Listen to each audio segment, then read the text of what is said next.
بسم اللہ الرحمن الرحیم۔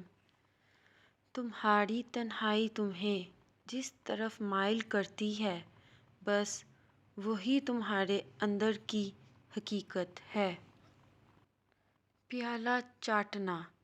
حضور اکرم صلی اللہ علیہ وسلم نے ارشاد فرمایا، جو شخص کسی پیالے میں کھا کر اسے چاٹ لے تو پیالہ اس کے لیے دعائے مغفرت کرتا ہے۔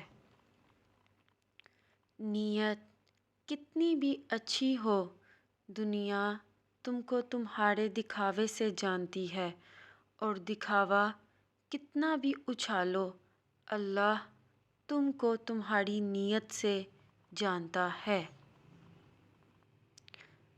امید جب اللہ سے جڑی ہو تو ٹوٹنے کا امکان نہیں ہوتا۔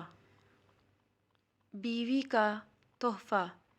بیوی کی خوشیوں اور خواہشوں کا خیال رکھنا شوہر کی ذمہ داری ہے، کیونکہ وہ آپ کے علاوہ کسی سے نہیں کہہ سکتی۔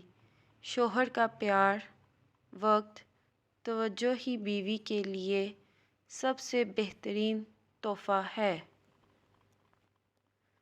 اگر باپ کے بس میں ہوتا تو باپ خود کو بیچ کر بھی بیٹی کا نصیب خرید لے آتا۔